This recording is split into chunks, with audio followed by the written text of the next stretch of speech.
the rest of the story. And now I'm going to test your knowledge of United States currency, and you may be surprised at how little you recall. Whose face appears on the $1 bill? Oh, you got that right, Washington. On the $5 bill, right again, Lincoln. How about the 10? Hamilton. The 20? Jackson. It's getting tougher now. Who's depicted on the $50 bill? Ulysses Grant. On the $100 bill, Ben Franklin. Oh, yes, there are higher denominations of United States paper currency, although federal regulations demand that should a bank come into the possession of such currency, the bill or bills must be handed over to the regional Federal Reserve Bank. And yet, while such paper money is technically out of circulation, it's still legal tender. Try to change one of those bills at a bank, however, and it, perhaps you as well, will be examined stem to stern. On the $500 bill, there's a picture of President William McKinley. On the $1,000 bill, President Grover Cleveland. On the $5,000 bill, President James Madison. On the $10,000 bill, 19th century United States Supreme Court Justice Salmon Chase.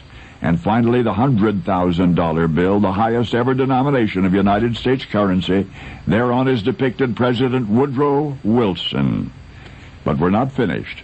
As any racetrack habitué would inform you, there's also a $2 bill.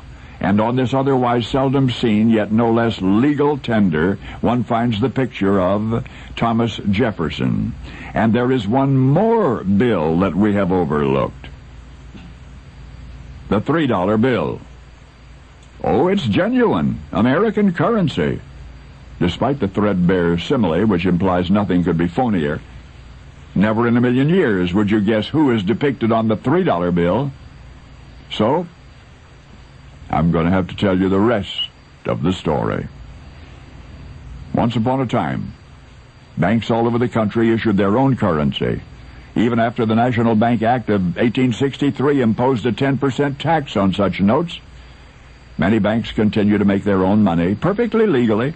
By 1935, the national banks had transferred this power to the Federal Reserve, and yet throughout most of our nation's history, bank-issued currency, now relegated to myriad numismatic collections, was as legal a tender as any.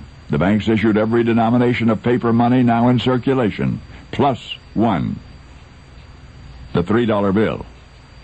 Specific designs varied from bank to bank, but one design was used more than any other. And that preeminent picture was, as is those on current currency, of someone you have known all of your life. He appeared on the $3 bills issued by the Howard Banking Company of Boston and the Central Bank of Troy and the Pittsfield Bank and the White Mountain Bank and One Manhattan Bank, a bank bearing the name of the man on the $3 bill. The St. Nicholas Bank of New York City. Yes, I do mean to tell you that the person whose image was once upon a time absolutely lawfully engraved on the dead serious 100% legitimate $3 bill was Santa Claus.